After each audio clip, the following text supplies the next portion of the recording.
My bad. Get in my iced tea. I'm not gonna lie. I'm not too. I mean, it's not my problem. I guess it's his problem. It's his marketability and it's his his fight. But I'm not too happy with the way Miguel Cotto has been promoting this fight. I understand that the fight is the same day as Mayweather versus McGregor, but it's like this fight can potentially be fight of the year and also get big ratings on HBO if the main event comes on before the Mayweather versus McGregor main event. So imagine, right? People are at a party or something, or in the house, and they have HBO, and they brought the Mayweather McGregor fight. Then people gonna be like, "Oh shit, I don't really want to watch Gervonta Davis, fight Fonseca." So that Cotto fight is on. That Cotto Kamegai fight is on. So I really think they have a chance to get big ratings with this. I guess what I'm talking about is yesterday Miguel Cotto had a media call. Fighters, especially with Golden Boy.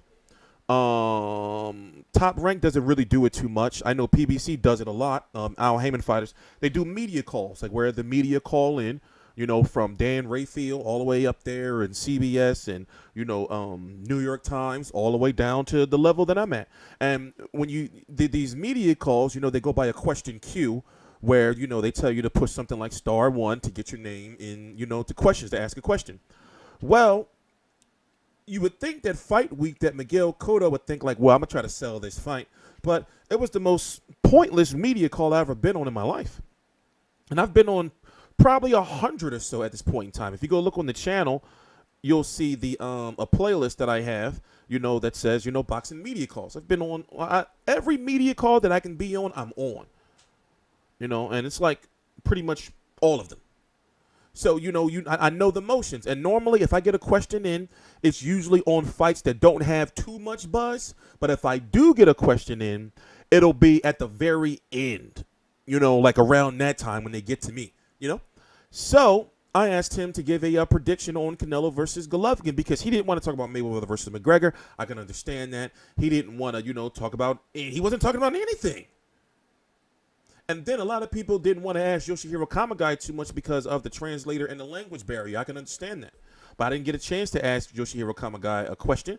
I wanted to ask Miguel Cotto. So I said, all right, let me ask Cotto. And then Cotto made the situation so awkward, where he just was like, I don't have a prediction. And I'm like, you're not going to say nothing?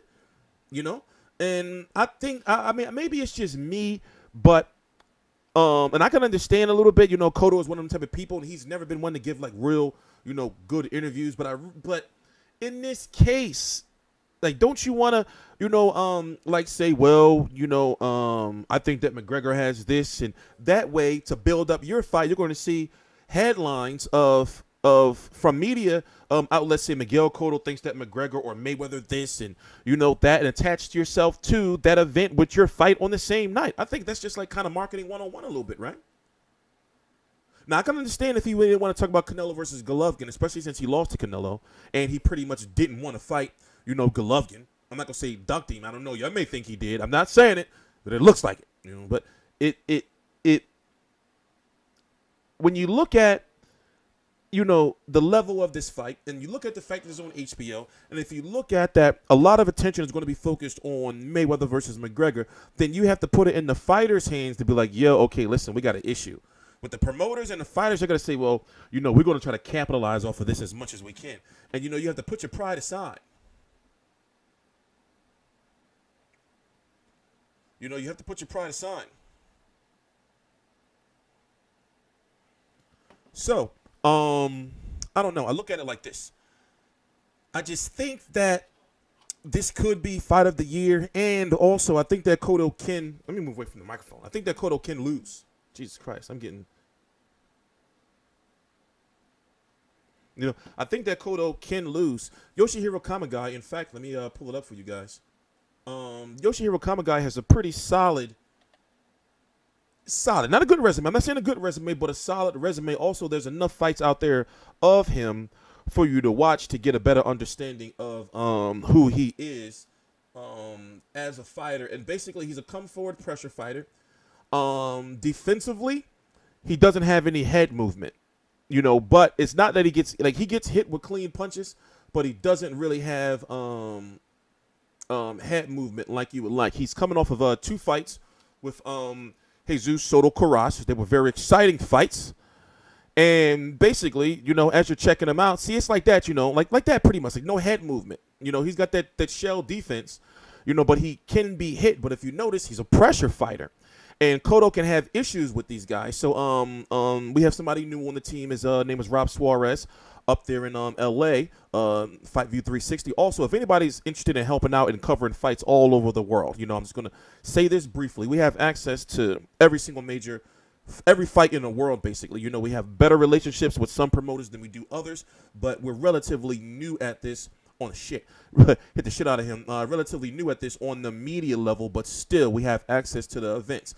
So if you want to go to one event a year, or if you want to try to go to a fight a week, you know, like email me at editor@fightview360.com, and basically we can make it happen. You know, so I have a unique advantage over my competitors where basically 100% of this income that I generate from all of this is going directly to, you know, the team and equipment and you guys. Right now, I'm not making any money. I'm back getting things the way it used to be, but I've lost so much money and put so much money into this over the last like few years. You know, it's finally good to actually start seeing like the benefits of it. So if you're interested in going to fights, you know, or interested in going to some press conferences every now and then, you got to email me at fightview360 .com. fightview360.com. The email is right down below. No, excuse me. I'm not going to put the email right down below. It's editor. I'm confused myself. It's editor@fightview360.com. So, Yoshihiro Kamegai fought Jesus Soto Karash twice. He fought a guy by the name of Johan Perez, who Mauricio Herrera fought after he fought Danny Garcia and had a tough time with him.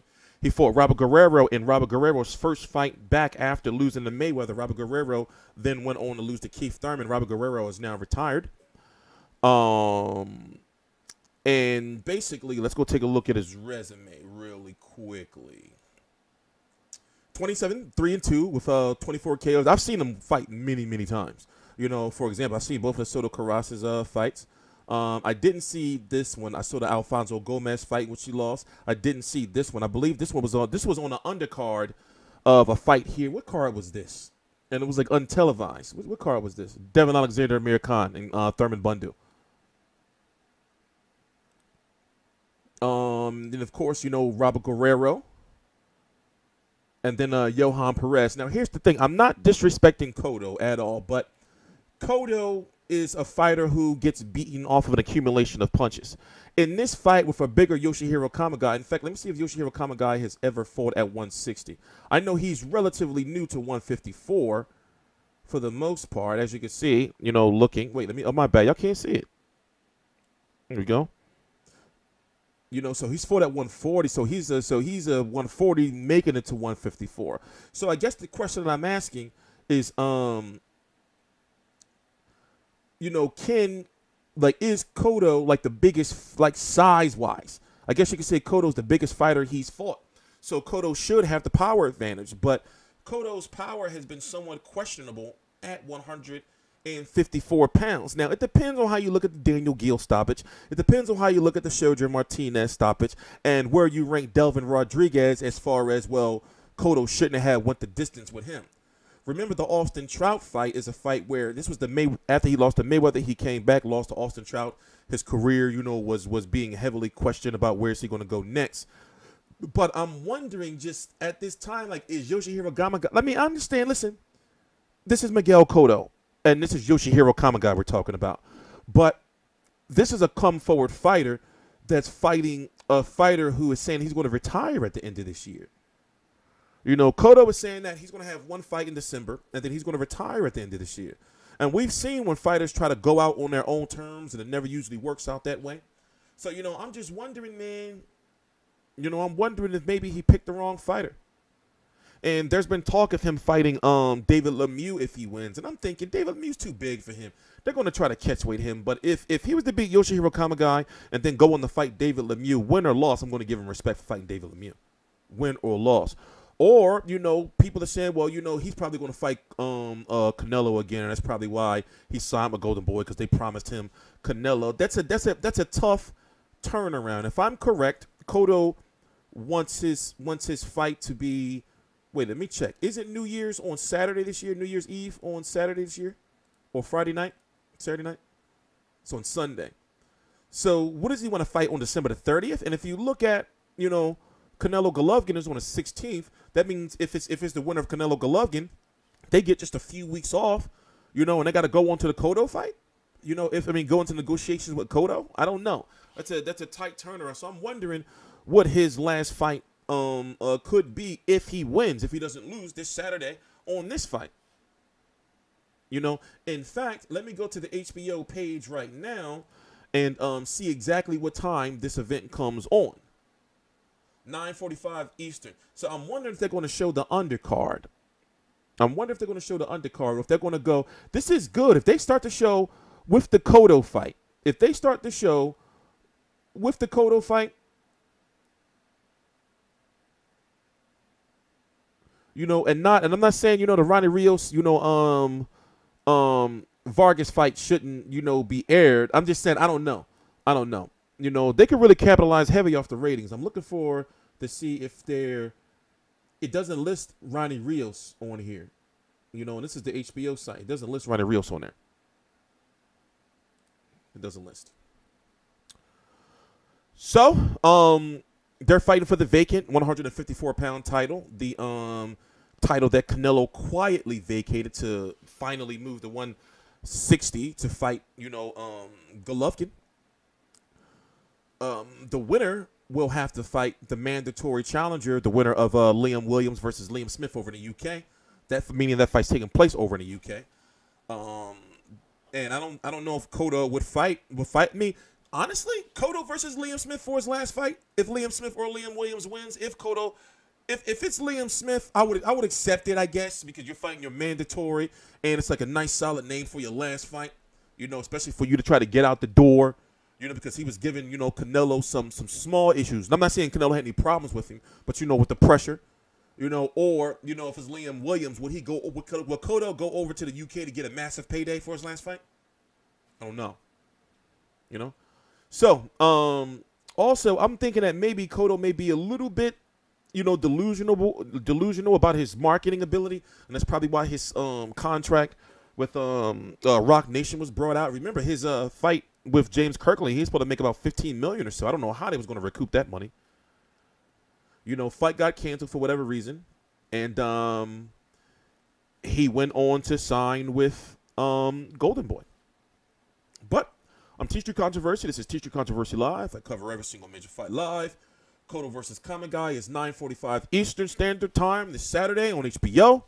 If they're smart, the main event will be on, you know, before Mayweather versus McGregor. You don't want to compete with that, even if it is on pay-per-view. You don't want to compete with that, you know.